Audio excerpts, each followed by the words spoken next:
কখনো কি এভাবে চিকেনের ঝুরা ভুনাটা খেয়েছেন? একবার খেয়ে দেখেন। আমি ১ কিলো ব্রয়লার মুরগি লবণ পানি দিয়ে সিদ্ধ করে নিয়েছি।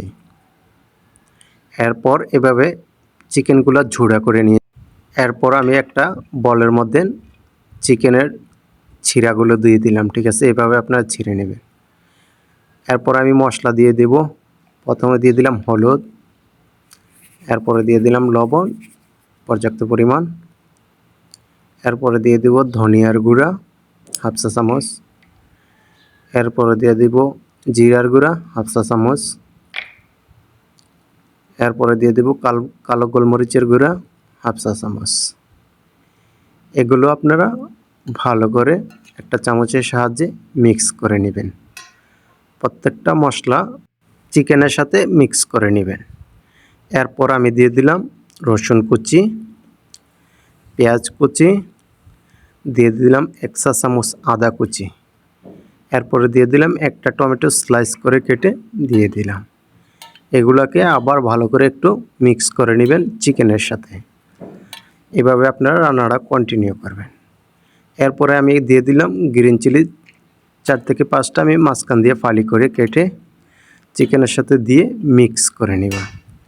তো আপনারা ভিডিওটা এই প্রসেসে রান্না করবেন, খুবই সুস্বাদু ও মজাদার হবে।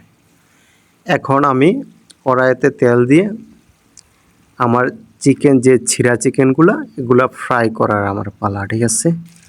আপনারা মনোযোগ সহকারে চিকেনগুলা ফ্রাই করে নেবেন। ঠিক আছে? চুলার আঁচটা মিডিয়াম লোতে রেখে একটু সময় নিয়ে আপনারা ফ্রাই করে নেবেন। ঠিক আছে?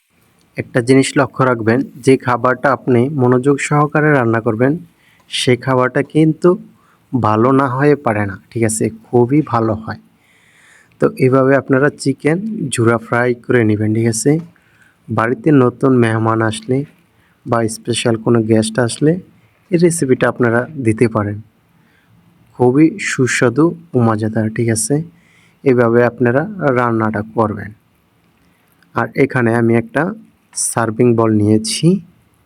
সার্ভিং বলে এখন আমার ঝুরা ফ্রাইটা আমি এখন নিয়ে নেব। ঠিক আছে? দেখেন কতটা ঝরঝরে হয়েছে। এটা যদি আপনি গরম ভাত দিয়ে খেতে খুবই সুস্বাদু ও মজাদার হয়। ঠিক আছে? দেখতেছেন কালারটা কেমন হয়েছে, খুবই সুন্দর একটা কালার আসছে। তো এইভাবে আপনারা খেতে পারেন। আজকে আমার দুপুরের লাঞ্চ আমি ঝুরা ভুনাটা ট্রাই করব। খুবই মজা হয়েছে। ভালো থাকবেন। আল্লাহ হাফেজ।